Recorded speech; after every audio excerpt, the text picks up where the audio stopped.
E a gente começa a edição de hoje falando sobre a aprovação do projeto que favorece o governo em votações no CARF. Bruno Pinheiro chegando ao vivo de Brasília com informações pra gente. Bruno, boa noite a você. Conta pra nós como foi a votação na Câmara dos Deputados. Após muita discussão, chegou o resultado e foi aprovado na Câmara dos Deputados. A você uma ótima noite. Aqui nos acompanha sempre uma alegria, uma honra e uma satisfação. O relator acabou articulando muito nessas últimas horas e acabou saindo com a vitória do governo e também de Fernando Haddad, ministro da Fazenda. Entre esses últimos ajustes, o que ficou estabelecido nessa votação, que no caso de o voto de qualidade de um empate, quem vai desembatar será o atual presidente entre essa turma. Vale ressaltar que essa função é ligada ao Ministério da Fazenda. Automaticamente, a vantagem será do fisco e não do contribuinte. Logo após o resultado, o relator chegou a conversar com jornalistas em uma entrevista coletiva. Vamos ouvir o que ele respondeu após esta vitória aqui no Congresso Nacional. Ao longo de todo esse período, desde o acordo que foi feito, patrocinado pelo ministro Toffoli com a OAB e com a participação da Abrasca, tudo isso contribuiu para que nós tivéssemos uma condição de fazer um projeto, um substitutivo que trouxesse equilíbrio, porque o grande objetivo nosso sempre foi não deixar essa relação desequilibrada, porque nós já tivemos em outras oportunidades o desequilíbrio pró-fisco. Depois a mudança trouxe um desequilíbrio pró-contribuinte. E o objetivo desse substitutivo que foi aprovado é justamente trazer um equilíbrio nessa relação.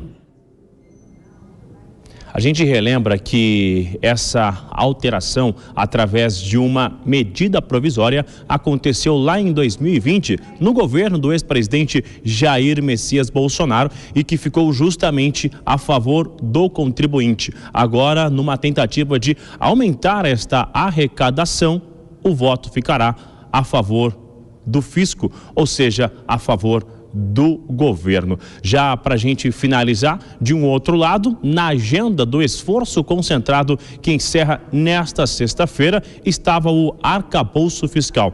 Este não foi analisado e será realmente retomada essa discussão após o recesso, que inicia já na semana que vem. O líder do governo, o deputado José Guimarães, chegou a falar que não foi analisado, já que o relator do arcabouço não estava aqui na Câmara dos Deputados.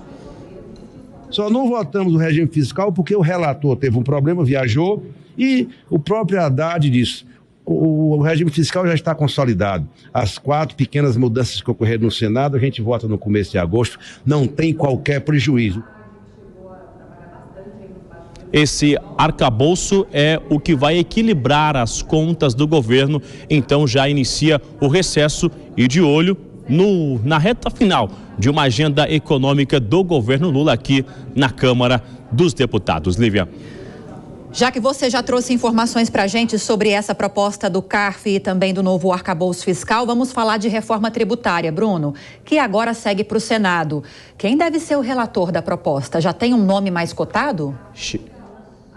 Eu cheguei a conversar com alguns nomes. As minhas fontes revelaram aqui hoje no Congresso que no Senado a expectativa, e já existe sim essa indicação, de que seja o senador Alcolumbre, atual presidente da CCJ, que é a Comissão de Constituição e Justiça. Alcolumbre, ex-presidente do Senado Federal. E eu fiz um questionamento, essa indicação, qual seria a indicação e o que levou a ser esse nome e aí a se confirmar. E é justamente Alcolumbre aliado com o interesse de Lula lá no Palácio do Planalto. Alguém que já tem um entendimento sobre a reforma, já conhece sobre essa discussão e não vai realizar alterações, ou seja, não haverá mudanças radicais no Senado Federal. Então é importante que o relator no Senado esteja aliado com a ideia do relator Aguinaldo Ribeiro aqui na Câmara dos Deputados.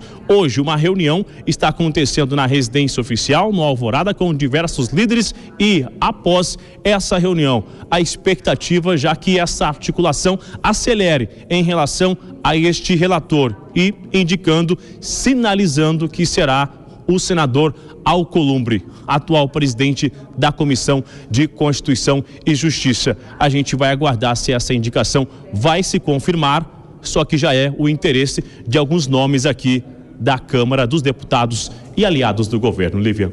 Perfeito, Bruno. Seguimos acompanhando então todas essas articulações. Muito obrigada pelas informações e até já. Momento de análise aqui no Jornal Jovem Pan. Dora Kramer, boa noite a você. O meio político já tinha precificado que a votação ou as votações do CARF e do novo arcabouço ficariam só para depois do recesso, só para agosto. Só que hoje, por exemplo, o presidente da Câmara, Arthur Lira, disse que era muito importante, ou que seria muito importante, que essas votações acontecessem antes da reunião do Copom, que vai acontecer no comecinho de agosto. Porque há a expectativa de que os juros básicos comecem a cair a partir dessa.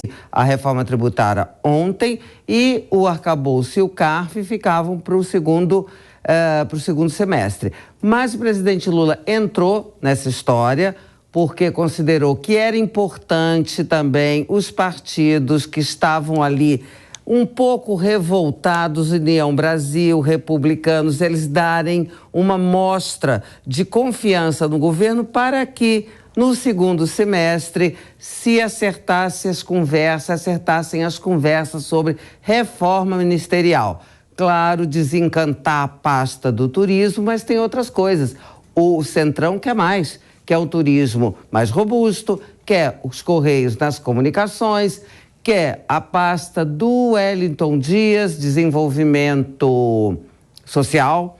E vai haver, já tinha me dito uma fonte do Palácio do Planalto, que no segundo semestre haveria não uma reforma enorme, mas algumas mudanças assim para acomodar gente que hoje não está na base do governo, traduzindo, PP, PL e tal. E com certo deslocamento do PT. Ainda não tem o desenho exato, mas isso entrou na negociação que acabou suscitando com que esse esforço concentrado desse certo e também, é claro, a liberação das emendas que já estão na casa de 7 bilhões.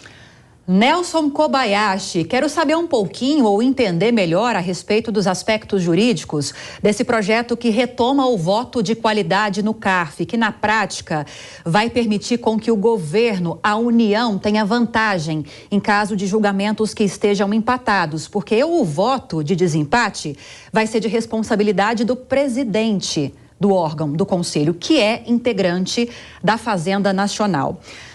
Isso tecnicamente, juridicamente, pode ter algum impeditivo, algum problema, alguma brecha para que isso seja judicializado? Sim, isso tem uma brecha, aliás, isso já está judicializado. Primeiro, boa noite a você, Lívia, Dora Kramer, toda a audiência do Jornal Jovem Pan. Só para a gente ilustrar, todas as discussões que são levadas ao CARF são discussões que tratam de teses ou pró-contribuinte ou pró-fisco, para o cidadão e para o Estado. Neste caso, quando há um empate, segundo o projeto aprovado na Câmara, haverá a decisão de qualidade, o voto de qualidade do presidente, que é um representante do Estado, do fisco, ou seja, praticamente já vai tender a decisão em prol do Estado contra o contribuinte. Isso vai contra todo um sistema que nós temos, o nosso sistema jurídico, que, em caso de dúvida, sempre privilegia a parte mais fraca da relação. É assim, por exemplo, na relação de consumo, no direito do consumidor, entre consumidor e uma empresa, um prestador de serviço. É assim na relação do trabalho, entre o empregado e o empregador. É assim no âmbito criminal, no âmbito penal, entre o cidadão e o Estado, enfim. E por que é que na questão tributária isso ficaria para o Estado, para a parte mais forte? Isso já é objeto de uma ação direta de inconstitucionalidade ou algumas que estão sendo julgadas concentradamente, de uma maneira conjunta no Supremo Tribunal Federal e, por enquanto, está com pedido de vistas, pendente de julgamento e com votos empatados. Talvez isso fique mesmo para o Supremo Tribunal decidir e tomara que em prol do